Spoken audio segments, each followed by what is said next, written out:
Formar em nossas mentes a figura divina do Mestre Jesus, com toda a sua luminosidade, seu olhar amoroso, ao qual agradecemos a sua presença, a presença de seus mensageiros entre nós, os bons espíritos que nos assistem, mesmo antes que mesmo tenhamos consciência de nossas necessidades, eles já estão à nossa volta, nos auxiliando no que é possível. E por isso te agradecemos, Senhor, e te pedimos que tenhamos sempre a compreensão necessária para que possamos atender ou possamos entender as inspirações desses nossos amigos e que nos fortaleça para que as lições aqui aprendidas não fiquem só nas nossas mentes, mas que passem também aos nossos corações, para que eduquemos nossos sentimentos e passemos a praticar tudo isso no nosso dia a dia. Sabemos que a jornada é longa, que temos muito que aprender, muitas imperfeições a corrigir, mas a vontade de vencer, de trabalhar é grande. Ensina-nos, Mestre, a jamais perder uma oportunidade de trabalho no bem, que saibamos reconhecê-las e que a Tua luz e o Teu Evangelho sejam nossos guias em nossas decisões, em nossos atos. Ensina-nos a amar e a respeitar a todos, independente de sua condição ou da nossa. Assim te agradecemos, Mestre amigo, agradecemos aos bons espíritos, mentores dessa casa, e pedimos a permissão para iniciarmos o nosso trabalho doutrinário dessa tarde. Muito obrigado e que assim seja. Bom, o nosso palestrante hoje é um trabalhador da casa, Antônio Mori Escuri, que vai nos falar sobre um tema interessante, né? Uma pergunta, na verdade, estamos aproveitando? Eu não sei bem o que é, não sei se é aproveitando o bom tempo, aproveitando as férias, aproveitando a praia, mas nós vamos deixar ele falar sobre o assunto, sobre o que nós estamos aproveitando. Uma boa tarde a todos. É uma pergunta intrigante essa? Intrigante? Sim.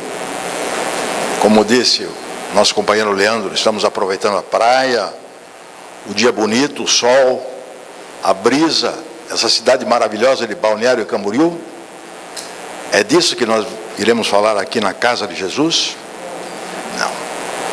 Pretendo, se Deus assim o permitir, abordar o que estamos aproveitando com o que já sabemos, com o que já conhecemos da doutrina espírita, do Espiritismo.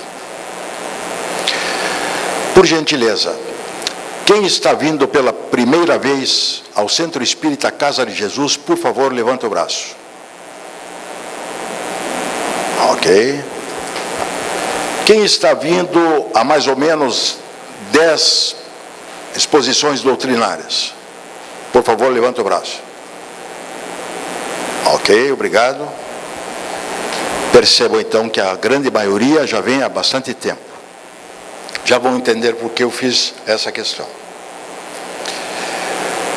Vejam, o que nós estamos aproveitando da veneranda doutrina espírita?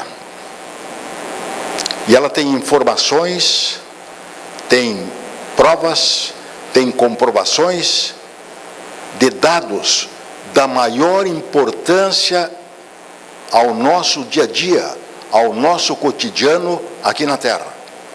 Por exemplo, a partir de 18 de abril de 1857, quando veio a lume a obra fundamental do Espiritismo, sua obra mais importante, chamada O Livro dos Espíritos, codificada por Allan Kardec, cujo nome verdadeiro é Hippolyte Léon Denis Rivail. Allan Kardec era um pseudônimo. Através dessa obra e das outras subsequentes, ficou comprovado que a vida é uma só. Muita gente diz, não, a vida é uma só. De fato é mesmo, uma vida só. Apenas que desdobrada em várias existências. Algumas pessoas dizem, não, no meu corpo há um espírito. Há um pequeno equívoco. Não. Nós somos espíritos que temos um corpo material, grosseiro, denso, um corpo carnal. Esta distinção é importante, porque o espírito é o comando de tudo. Quem comanda é o espírito. Está ligado ao corpo material, a este nosso corpo, através do perispírito. Para quem não conhece esse termo, é fácil de entender. Peri vem do latim perímetro, periferia. O perispírito é o corpo que envolve o espírito e que o interliga ao nosso corpo material. De tal maneira que todos aqui neste auditório, sem dúvida nenhuma, morrerão. Mas morrerão como? Morrerão seus corpos materiais, seus corpos físicos. Morreremos sim, morre o nosso corpo físico, que se decompõe ou se transforma, ou é cremado, mas o espírito jamais. O espírito jamais, porque é imortal, é indestrutível. E a individualidade de cada um será inteiramente preservada. É inteiramente preservada. De tal modo que sai o espírito do corpo, mas não sai da vida. O que isso significa? Significa que a vida tem continuação. Estamos nesse momento no planeta Terra, que é um planeta de categoria inferior do universo, porque didaticamente, numa explicação, ele está apenas acima dos chamados mundos primitivos e estamos abaixo de todos os demais. É um planeta de provas e de expiações, onde prevalecem ainda o mal e a imperfeição. Outra informação da maior importância. Prevalece na Terra o mal, prevalece na Terra a imperfeição. Logo, quem procura a perfeição na Terra estará procurando praticamente o impossível. Exceto os espíritos em elevadíssima missão, todos nós somos imperfeitos. Temos qualidades, temos defeitos, temos erros, temos males, temos equívocos, mas estamos construindo o nosso futuro. E por que é importante termos essas informações? Porque se nós sabemos que somos imortais, que o nosso espírito é imortal, e o espírito, para quem não sabe, é o ser pensante da criação, é o verdadeiro ser, é o ser pensante, é o verdadeiro ser. Nós somos espíritos e estamos na carne neste momento. No plano espiritual, há pessoas como nós apenas que desvestidas do corpo físico. Há espíritos inúmeros, milhares. Muito bem. A doutrina espírita informa com precisão, e é importantíssimo para nós também, que estamos aqui na Terra para aprender.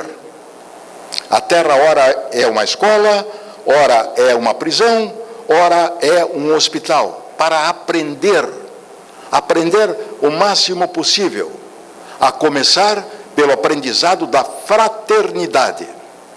Fraternidade é uma palavra que vem de fratello, no italiano, irmão. Ou seja, aprender a fraternidade é o mesmo que colocar em prática o ensino máximo de Jesus Cristo, consubstanciado na célebre e milenar sentença que todos nós conhecemos seguramente: amar a Deus sobre todas as coisas e ao próximo como a si mesmo.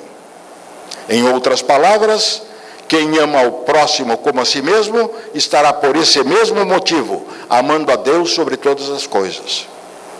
E amar ao próximo como a si mesmo é o mesmo que fazer ao próximo o que gostaríamos que ele nos fizesse.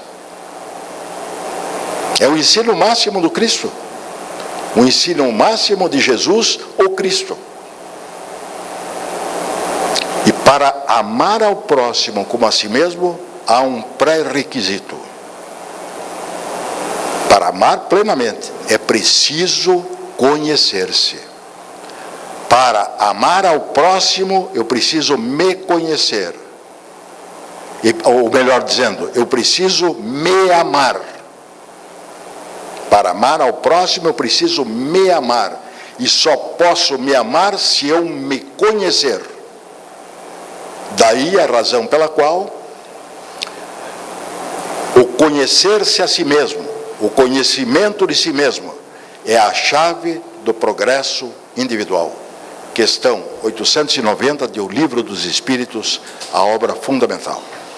Então são essas noções da maior importância, pelo menos a meu ver, que estaremos colocando aqui para todos.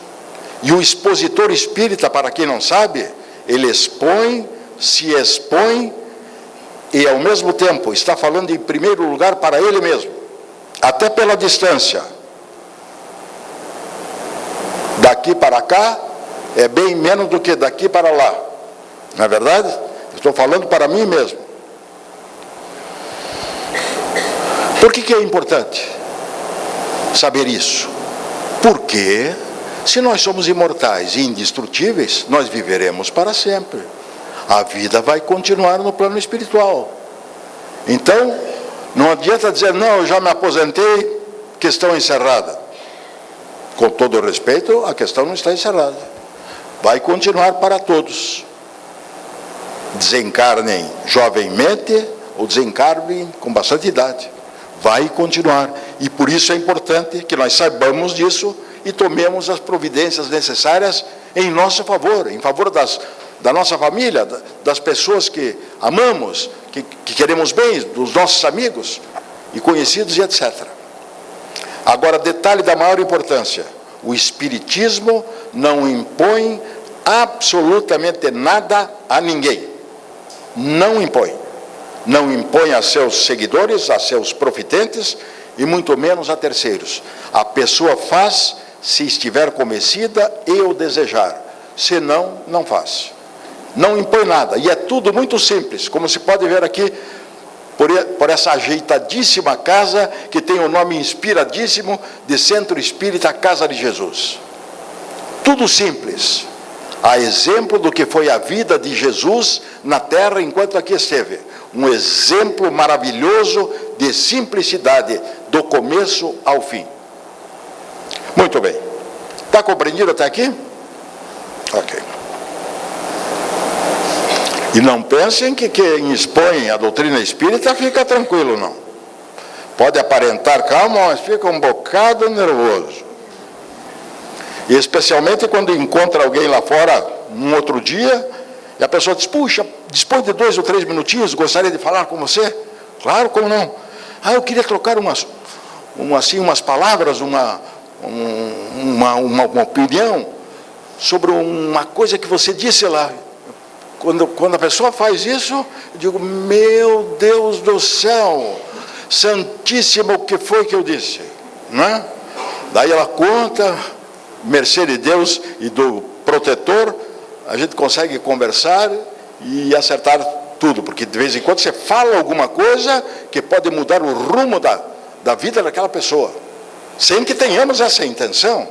A nossa intenção é a melhor possível, mas nem sempre alcança os resultados, até porque cada qual vê de um jeito, cada qual entende de um jeito, como é natural, né? Os que têm idade mais avançada como eu, sabem disso de cor e salteado. Muito bem, a primeira informação que eu trouxe é um pouquinho longa, mas eu a coloquei ali inteiramente, porque eu queria ser fiel a esse texto. E diz assim, não limite o poder de sua vida. Não pense que conseguirá tudo o que deseja numa só existência. Estão prestando atenção? Numa só existência. A vida é uma só com várias existências. Mas confie porque a vida é eterna, infindável. Em outras palavras. Não pense também que, depois desta, irá iniciar uma vida diferente. Nada disso. Nada disso. Morreu, virou santo, vai para o céu. Isso aí, nem minha netinha mais nova de 10 anos acredita. Ninguém acredita nisso. Morreu, vira santo. Não, morreu, continua igual como era na terra. né? Porque a vida é uma só. Não pense também que depois desta irá iniciar uma vida diferente. Nada disso. Esta mesma vida que continuará sempre. A mesma vida. Estamos no plano material, desencarnamos através de processo natural, o nosso corpo irá se decompor e se transformar, ou será cremado, mas o nosso espírito sai do corpo, mas não sai da vida e continua na vida. Portanto, procure aumentar seus conhecimentos e aperfeiçoar-se. Detalhe, esses grifos não existem no original, eu que coloquei, propositadamente. Procure aumentar seus conhecimentos e aperfeiçoar-se, verificando como é rápido o momento atual comparado com a eternidade. Está no livro Minutos de Sabedoria, página 76. O livro Minutos de Sabedoria é esse aqui, este livrinho aqui. O autor é Carlos Torres Pastorino. Uma rápida pincelada sobre ele. Ele seguia a carreira do sacerdócio da Igreja Católica Romana e estava no Vaticano. Ele já é desencarnado há muitos anos. Quando o Papa da época, salvo o engano da minha memória, era o Paulo VI, resolveu aceitar, aprovar, concordar com o nazismo na Alemanha e com o fascismo na Itália. Como ele não concordava com isso, ele se retirou da carreira sacerdotal, ficou um tempo afastado, saiu, se desligou, até que teve a oportunidade de ler, caiu-lhe às mãos, o Livro dos Espíritos. Leu do começo ao fim, com maior cuidado, e declarou-se espírita a partir daquele momento. Ok? Divulgador de Esperanto também. Ah, sim, o Leandro é um especialista em Esperanto, essa língua internacional fundada por Luiz Zamenhof, se não me engano. É isso? E o que é que ele foi, o Carlos Pastorino? Ele foi esperantista e divulgador do Esperanto. Tinha programa na rádio no Rio de Janeiro e escreveu livros sobre Esperanto que até hoje estão por aí. Ok, que bom. Essa informação eu não tinha, Leandro, que bom. Vivendo e aprendendo, a gente aprende todos os dias. Não é de graça que os sábios dizem, nós aprendemos até com as crianças. Claro, todos aprendemos todos os dias. Aprendemos com os erros dos outros e, sobretudo, com os erros nossos, né? Esse livrinho aqui, já que eu falei nele, eu vou ler a primeira página dele, que tem o número 1. Vejam o que diz. Não critique. Bom, eu sei que aqui em Balneário Camboriú ninguém critica ninguém, né? Procure antes colaborar com todos, sem fazer críticas. A crítica fere e ninguém gosta de ser ferido. E a criatura que gosta de criticar, aos poucos, se vê isolada de todos. Se vir alguma coisa errada, fale com amor e carinho, procurando ajudar. Mas, sobretudo, procure corrigir os outros através de seu próprio exemplo. Vou repetir a última frase. Mas, sobretudo, procure corrigir os outros através de seu próprio exemplo.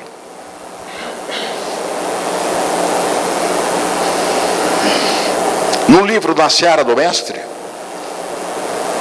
está dito assim: façamos o propósito de alcançar a maior soma possível de aperfeiçoamento. Que tipo de aperfeiçoamento? Aperfeiçoamento intelectual e, sobretudo, aperfeiçoamento moral. É uma boa sugestão.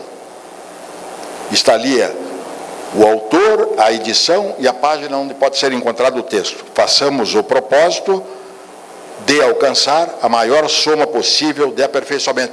Vale para todos nós. Por quê? Porque se vamos viver para sempre, quanto mais nos aperfeiçoarmos, melhor. Seremos os primeiros beneficiários do aperfeiçoamento. É óbvio. É ululantemente evidente. Muito bem. Falemos alguma coisa sobre o uso do tempo. O tempo, na contagem humana, tem 24 horas. As 24 horas são iguais para todos nós, não há diferença alguma. Onde está a diferença quanto ao uso do tempo? Está na maneira como nós o utilizamos, nós o usamos. Depende de como eu faça uso das 24 horas que estão disponíveis.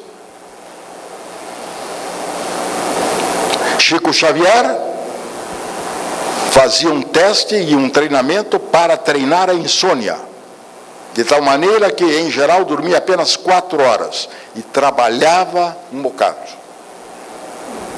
Um bocado. Vou pular para a disciplina para pegar o gancho do Chico Xavier, antes de falar sobre a leitura. Chico Xavier, cujo nome é Francisco Cândido Xavier, um mineiro, quando recebeu a informação de seu mentor espiritual, chamado Emmanuel, quando ele recebeu a informação de que iria psicografar livros, e para quem não sabe, Chico Xavier tinha estudo pouco, não chegava ao grau universitário, o Emmanuel disse para ele: não se preocupe, você precisa apenas de 3 requisitos para desempenhar essa tarefa. 3 requisitos? Sim. Quais são? Primeiro, disciplina. Segundo, disciplina.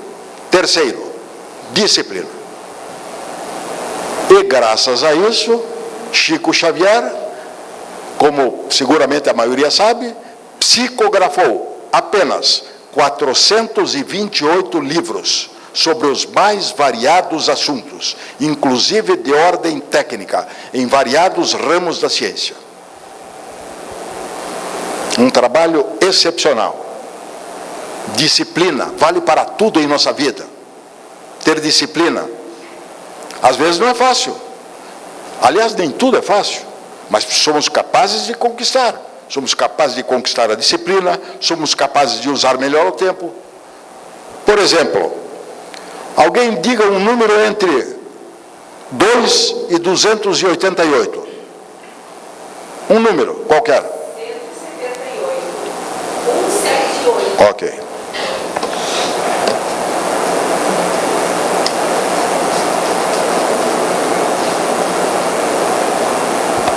O que está escrito na página 178? Não se deixe abater pela tristeza. Todas as dores terminam.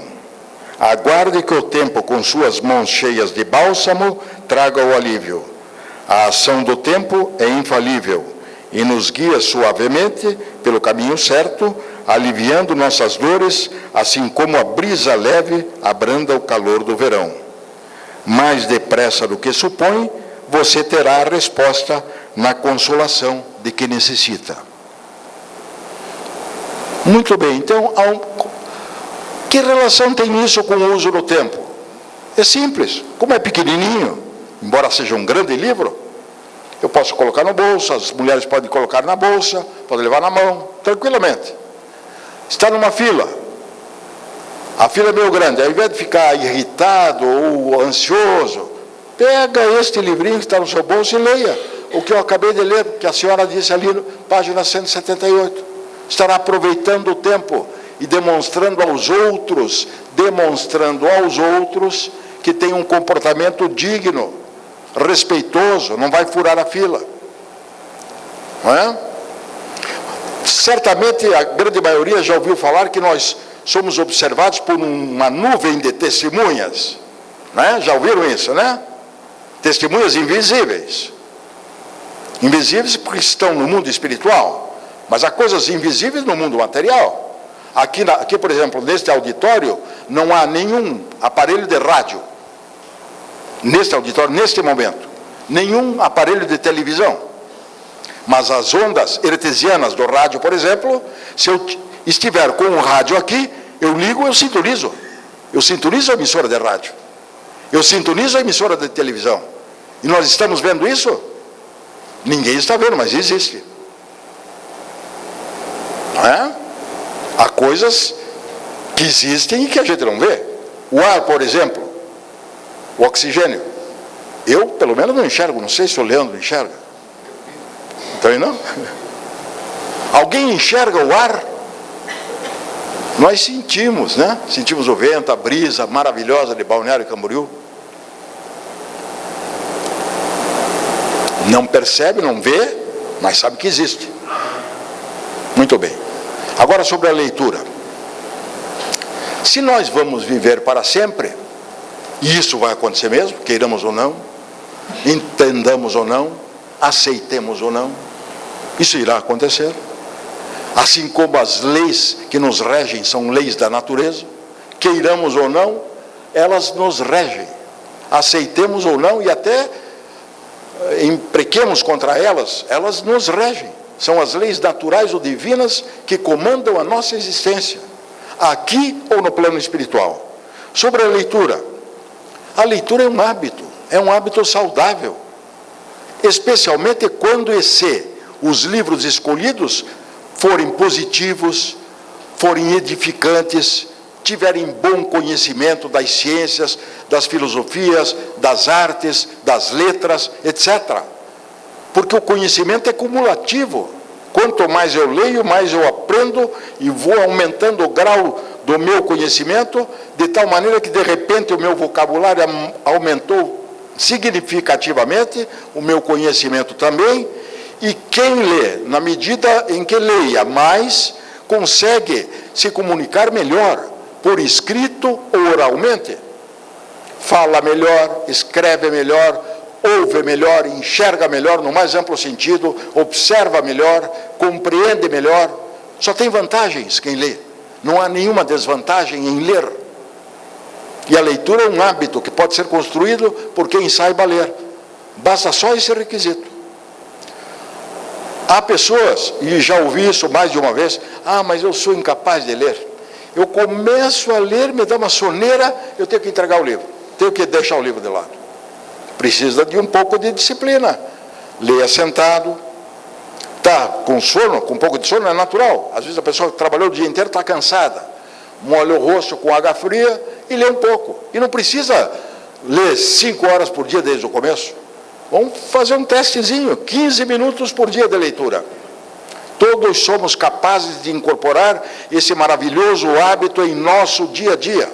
Se nós somos capazes de incorporar hábitos que só nos trazem malefícios, e às vezes graves, e todos sabemos de cor e salteado, que servem como exemplos, os hábitos do tabaco, em suas diversas formas, e os hábitos da ingestão da bebida alcoólica, de bebidas destiladas ou não. Se nós somos capazes disso, por que não seríamos capazes de incorporar este hábito que só nos vai trazer benefícios, só nos vai trazer vantagem? O maior beneficiário de quem lê é a pessoa que lê. E os demais à sua volta que se beneficiam disso também. Vamos em frente. O princípio superior, o motor da existência é a vontade. Os grifos são meus, também não está no original. Onde está esse texto? No livro muitíssimo bom, espírita, chamado O Problema do Ser, do Destino e da Dor, de Leon Denis, um dos clássicos do espiritismo, que escreveu isto no século XIX. O princípio superior, o motor da existência é a vontade. Se eu tenho vontade, eu faço. Não é de graça que a sabedoria popular, que é construída fruto da aguda observação, percepção do dia a dia, construiu a frase: querer é poder. Se eu quero, eu posso. Tenho que ter firmeza. De vez em quando eu vou derrapar, vou escapar, vou cair. Sim. Mas eu levanto de novo e sigo em frente. Não me entrego. Disciplina. Disciplina e vontade. A vontade comanda. Ainda mais agora que sabemos que quem comanda tudo é o Espírito. Aliás, sabemos não, apenas estamos enfatizando. Seguramente todos sabem. Um exemplo de meta, já que estamos no começo do ano, dia 5 de março. Um exemplo de meta, porque no final do ano a gente costuma fazer uma listinha mental, né? Puxa, no ano que vem, se Deus quiser eu vou fazer isso, vou fazer aquilo outro, né? Faz várias promessas. Primeira sugestão minha: quem não fez e pretende fazer, escreva a relação do que pretende fazer neste ano de 2016. Escreva, para no final do ano olhar e ver o que conseguiu fazer. Não vale olhar no meio do ano para ver se está indo mais ou menos. Tem que ter como se diz, tem que ter uma conformidade entre o que foi prometido e o que vai ser realizado depois. O estudo do Espiritismo, a pessoa, para conhecer e bem a veneranda doutrina espírita, terá que ler 18 livros. Ler e estudar. O estudo, na verdade, é uma leitura repetida. Ela é mais vagarosa, mais lenta, mais comparada, mais analisada, mais refletida, mas não deixa de ser uma leitura. O estudo é uma leitura, apenas que mais vagarosamente, mais detidamente, e examina com mais cuidado.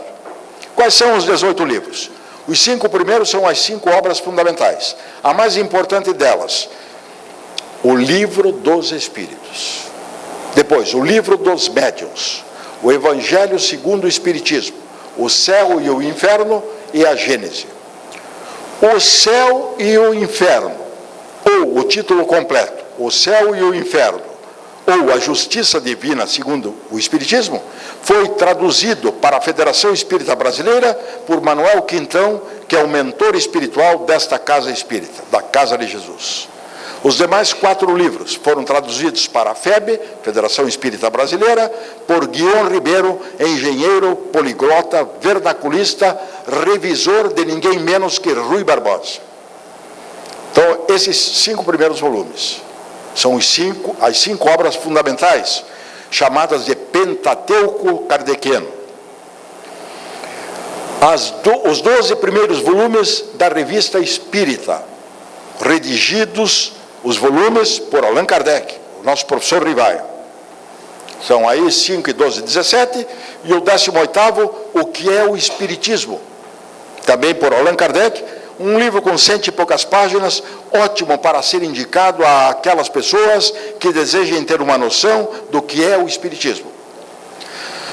Só tomem um cuidado, porque há um livro com o mesmo título chamado O que é o Espiritismo,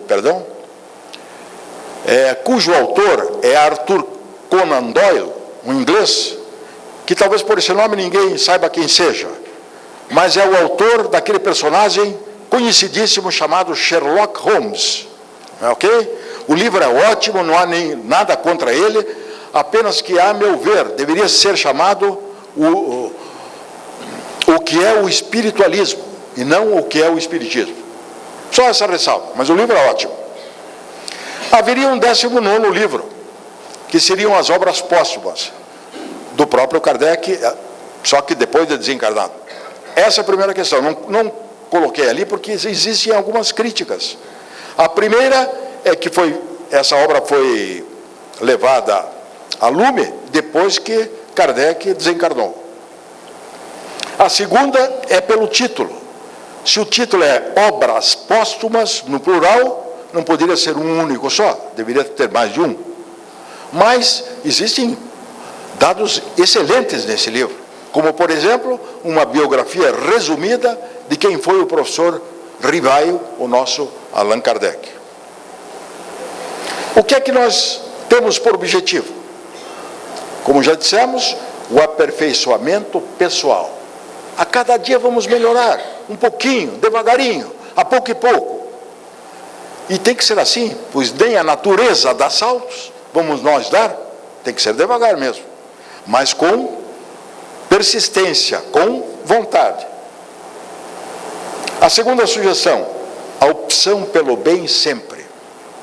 Optar pelo bem é seguramente a melhor escolha. Ninguém vai se arrepender de optar, de escolher por fazer o bem sempre. E digo mais, em qualquer circunstância ou em qualquer situação. Optar pelo bem, ser uma pessoa de bem, voltada para o bem e para a sua prática. Ser um homem de bem, homem no sentido de ser humano, homens e mulheres de bem, respeitosos e respeitadores, respeitando inclusive as crianças, como deve ser. Devemos respeito a todas as pessoas, inclusive às crianças, que são crianças da presente existência, mas que talvez sejam espiritões bem velhos, né? E cada qual deve cumprir a sua parte. Imaginar se cada um cumprir a sua parte e cumpri-la bem. Eu faço a minha parte, faço tudo com capricho, não importa o que eu faço, por mais simples que seja o meu trabalho. Se eu for escrever um bilhete, eu vou caprichar na escrita daquele bilhete, na limpeza, na apresentação, no asseio. Tudo muito simples, mas tudo muito bem caprichado, cumprindo a sua parte. Tudo que eu fizer, eu vou fazer de melhor, seja qual for o meu trabalho. Eu me lembro que em Curitiba, há alguns anos atrás, eu sou de Curitiba, mas meu filho o caçula, Alexandre, que está aqui, ele mora há 10 anos aqui, trabalha em Itajaí. Minha nora Raquel também, que também está presente, também trabalha em Itajaí. Eu frequento, portanto, Balneário Camboriú há cerca de 10 anos. E agora que me aposentei, estou mais aqui em Balneário do que em Curitiba. Minha mulher está mais apaixonada por Balneário do que eu. Eu também estou apaixonado por Balneário, estou achando excelente a cidade. Tem ótimo clima, as pessoas são alegres, são sorridentes. Tem gente que não é alegre nem sorridente? Tem. Tem gente que é encrenqueira? Tem. Tem gente que gosta de confusão e se compraz da confusão? Tem. Mas isso tem em qualquer lugar do mundo, né? Mas a maioria aqui, nossa, a maioria aqui é de um humor extraordinário. Eu contei um dia desses aqui, vou repetir rapidamente. Fui fazer uns exames de rotina no laboratório aqui em Balneário Camboriú. Entrei na fila, peguei a ficha de prioritário, que, afinal, na terceira idade tem que ter alguma vantagem, né? Aí a pessoa que me atendeu apertou a campainha e eu vi, era meu número.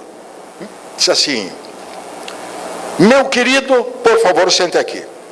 Eu, que não estou acostumado, venho de Curitiba, né, já, mas fiquei contente de eu receber essa expressão. Ela me atendeu super bem e disse: agora o senhor passa para outra sala, que eles vão lhe chamar pelo nome, para a coleta do sangue. Eu ia fazer exame de sangue. Aí fui ali mais um pouquinho, Antônio. Me levantei, uma pessoa sorrindo para mim, disse: bom dia. Olhou e disse: é por aqui. Meu amor, por favor, sente aqui. Gente, não eram 8 horas da manhã. Não eram 8 horas, eu estava em jejum para fazer o exame.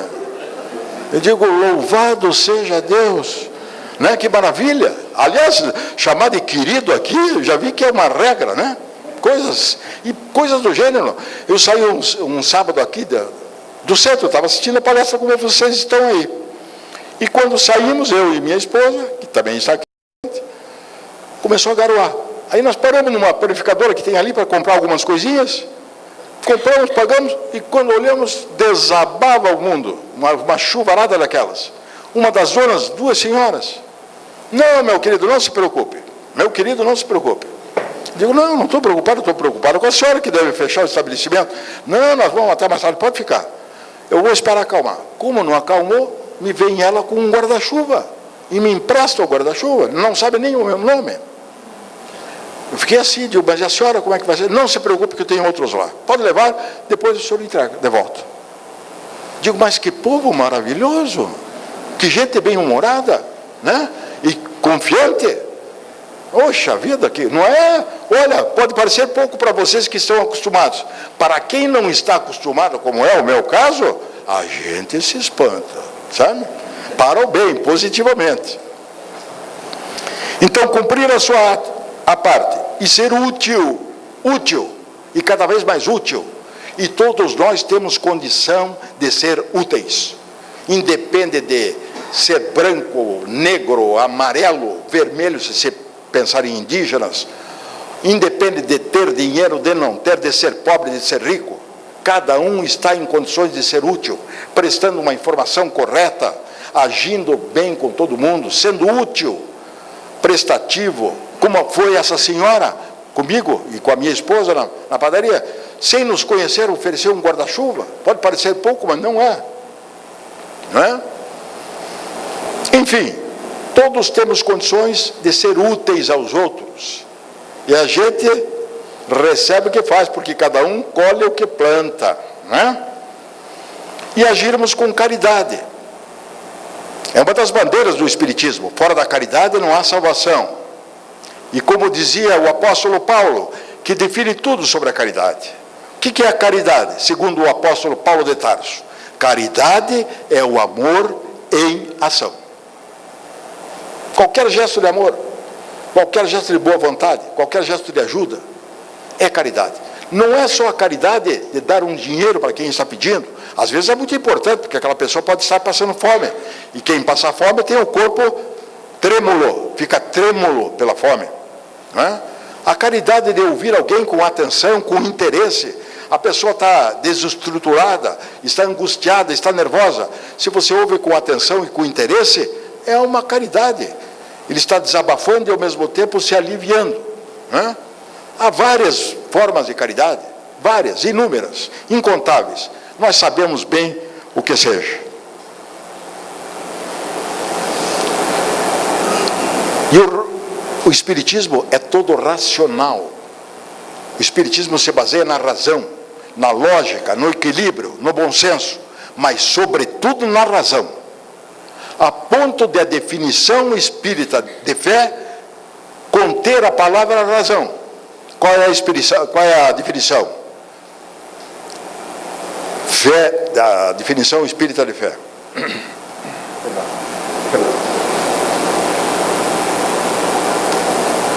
Eu começo a me entusiasmar e me atrapalho um pouquinho. Qual é a definição espírita de fé?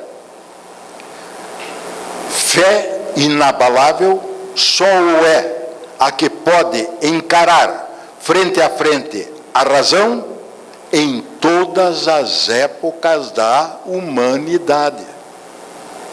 Onde é que está escrito isso? Na página de abertura de O Evangelho segundo o Espiritismo. Vou repetir pela importância. Fé inabalável só o é a que pode encarar a razão frente a frente em todas as épocas da humanidade. Se não bater com a minha razão, se não bater com a minha lógica, não aceito. Aliás, a doutrina conduz a todos os que a seguem ou por ela são simpatizantes, é isso. Ela sugere que tudo aquilo que não passar pelo filtro da nossa lógica e, sobretudo, da nossa razão, deve ser deixado de lado. Só deve passar, só deve ser aceito aquilo que a razão acolher. E com isso nós criamos uma convicção. E por isso nós temos a convicção de que nós somos seres imortais, indestrutíveis, que viveremos para sempre, e, portanto, teremos que continuar nos aperfeiçoando sempre, estando trabalhando ativamente ou estando inativos, como é o meu caso e de tanta gente aqui em Balneário, que eu sei que tem muita gente aposentada aqui. Continuamos trabalhando, por quê? Porque toda ocupação útil é trabalho, como está definido. E Deus abençoa todos aqueles que trabalham. Deus abençoa sempre a quem trabalha. Não é? Toda ocupação útil é trabalho. E um dos objetivos é progredir sempre, procurando eliminar o orgulho e o egoísmo, que infelizmente ainda são as maiores chagas da humanidade terrestre. Isso está na questão 785 do Livro dos Espíritos. Pode restar uma dúvida, sem dúvida, especialmente para aqueles que vêm pelas primeiras vezes, dizer, mas puxa vida, eles falam em reencarnação, que vamos viver para sempre, mas eu não tenho prova nenhuma disso, como é que eu vou saber? Se eu reencarnei, se eu não reencarnei, se fui rei, se fui operário. Aliás, é uma unanimidade. Todo mundo que diz que sabe o que foi na outra encarnação, em geral, faz parte da corte. Mas parte da corte na ala superior. Ou é rei, rainha, príncipe, etc. Ninguém é operário, lixeiro, e são coisas úteis. Os lixeiros são coisas úteis. Eu até me perdi no caminho, agora que eu falei no lixeiro, me lembrei. A importância de toda atividade. Em Curitiba, muitos anos atrás, pela primeira vez, os chamados garis na época, não, eles eram chamados lixeiros na época, hoje são chamados de garis, fizeram uma greve e ficaram em greve por 4 dias. A cidade ficou um caos. Só ali as pessoas perceberam claramente a importância do trabalho que essa gente desenvolve, que deve ser respeitada. Trabalho maravilhoso. Balneário Camboriú, pelo que eu tenho visto, é uma cidade limpíssima. Vejo gente varrendo e limpando o tempo todo. Não só na praia. Claro que tem um ou outro lugar que suja. Mas é normal. A grande maioria é uma cidade limpa. E a gente, o ser humano é gozado. Se eu entro num lugar que está todo limpinho e estou com um papel de bala ou de chiclete, ou seja lá do que for, para jogar fora, se eu vejo tudo arrumadinho, eu não tenho coragem de jogar. Agora, se está mais ou menos, jogo também. Não vai fazer diferença, já está sujo. Não deveria ser assim. Deveríamos, não, vamos segurar aquele papel até encontrar a primeira lixeira na rua. Não é? Então, com a reencarnação, que literalmente quer dizer entrar de novo na carne, a reencarnação significa que o espírito, ou a alma, para quem preferir, vai receber um novo corpo. É o mesmo espírito com um novo corpo, vai participar de uma nova jornada de evolução neste planeta ou em outros, já que a Terra não é o único planeta habitado. Já dizia Jesus, há muitas moradas na casa de meu Pai.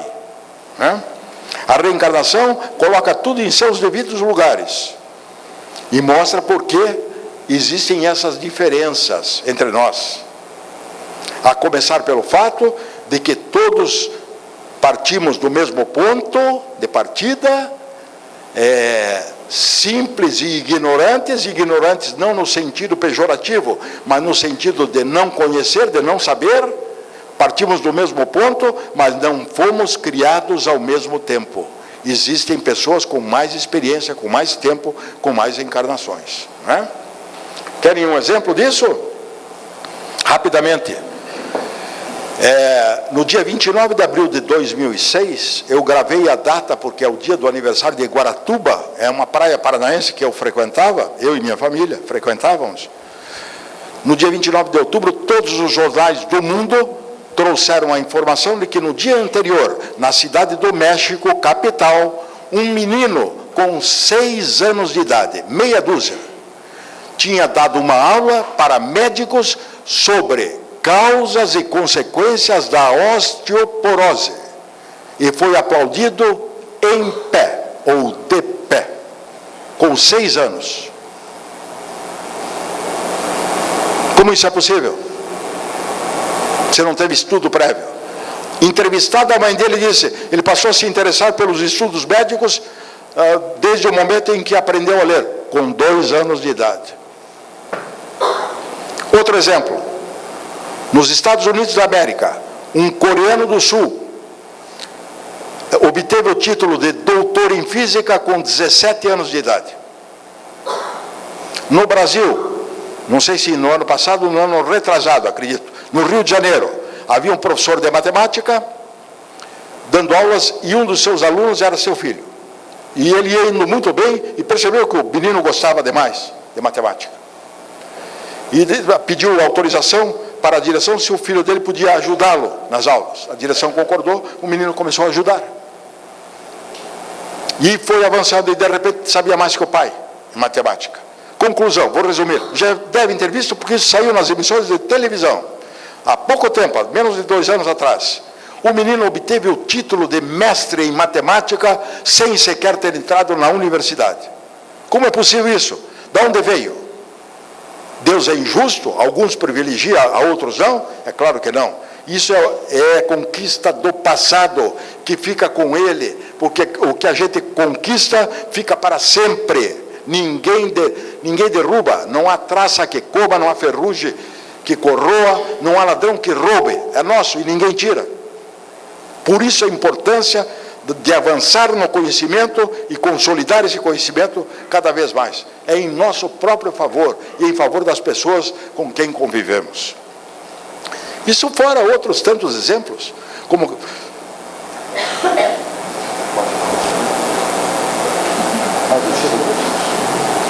O Leandro está me avisando que faltam 5 minutos.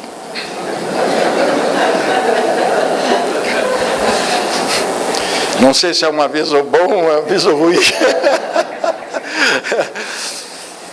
Veja o caso de Beethoven. Para quem não sabe, a mãe de Beethoven teve 3 ou 4 filhos antes dele, todos com deficiência física. Quando ela ficou grávida, Todo mundo, inclusive da família, diz, pelo amor de Deus, promova o aborto dessa criança, vão ter mais um problema. Mas a mãe firme, de jeito nenhum, fico até o fim. Nasceu o Beethoven, o Ludwig von Beethoven, que tinha problema de surdez, esse mestre da música clássica, que todos ovacionamos, que todos reverenciamos, Beethoven, e tantos outros assim, né? Milhares de exemplos de reencarnação que nem preciso contar aqui. Livre-arbítrio, capacidade de plantar o que você quiser. A coisa simples, mas vejam só, em cima do lance. Justiça, colher exatamente o que você plantou. Se eu planto semente de abóbora, eu não posso esperar colher um abacate. Isso é tão evidente, né? Mas é assim, eu só colho o que eu planto. Por isso que a sabedoria popular também diz, quem semeia ventos, colhe tempestades. O que é livre-arbítrio no dicionário comum? Eu costumo consultar o dicionário da língua portuguesa da Academia Brasileira de Letras. Diz lá, livre-arbítrio é a liberdade de fazer escolhas de acordo com o seu discernimento. Significa que o discernimento varia de grau para grau. Por que eu estou mencionando isso? Porque existem mães, existem pais que às vezes se cobram, puxa, podia ter feito assim, o assado, quando meu filho era menor, eu não deveria ter feito isso, ou deveria ter feito aquilo. Não se cobrem, porque cada qual age de acordo com o livre-arbítrio e de acordo com o seu discernimento naquela época. Na medida em que vamos avançando na leitura, no estudo, na reflexão, vai se ampliando o nosso livre-arbítrio e, consequentemente, o nosso discernimento, que é a capacidade, sobretudo, de distinguir o bem do mal. E com isso obtemos as conquistas que são nossas para sempre. O conhecimento, a inteligência que pode sempre ser desenvolvida e as virtudes. O conhecimento e as virtudes são nossas aquisições que ficarão conosco para sempre, ninguém tira. Farão parte integrante e inseparável da nossa individualidade sempre, nesta encarnação e nas outras. Exemplos, a paciência, chamada de ciência da paz, né? Não é fácil, mas ela é possível de ser trabalhada, ter paciência, né? Às vezes se diz, não, perdi a paciência. É uma força de expressão, porque na verdade ninguém perde o que não tem. A pessoa não pode perder, né? Ninguém pode perder o que não tem. Então, se ela perdeu a paciência é porque não é paciente ainda, né? Vai ser um dia. Tolerância, ser mais tolerante com os outros. Quando nós sabemos pelo Espiritismo que somos imperfeitos, que vivemos num planeta onde prevalece o mal e a imperfeição, é evidente que nós temos que ser mais tolerantes com os outros, para que os outros, entra aí a inteligência, sejam tolerantes para conosco mesmos, para com os nossos defeitos, que muitas vezes nós não enxergamos, mas os outros enxergam. Quando a gente consegue enxergar um defeito nosso, meio caminho andado para corrigi-lo e suplantá-lo. Bom humor, bom, já falei disso. Santa Catarina, nem precisa dizer, né? Bela e Santa Catarina, cidade, Balneário Camboriú, a cidade do bom humor. Bondade, uma das virtudes que eu mais admiro, eu pessoalmente. Puxa, se olhar, você vê que é uma pessoa boa pelo olhar meigo, carinhoso, que está ali para ajudar, como quem diz, olha, estou aqui, qualquer coisa, estou aqui, não precisa falar nada. O silêncio é ouro, né? E o amor, que é a lei maior da vida. Antes de encerrar, vocês devem estar vendo ali que tem 3 letrinhas, E-M-E, né? Isso é um lembrete para mim mesmo, porque todo mundo diz, puxa vida, mas eu só vou levar conhecimento, as virtudes? Não. Ninguém vira santo quando morre.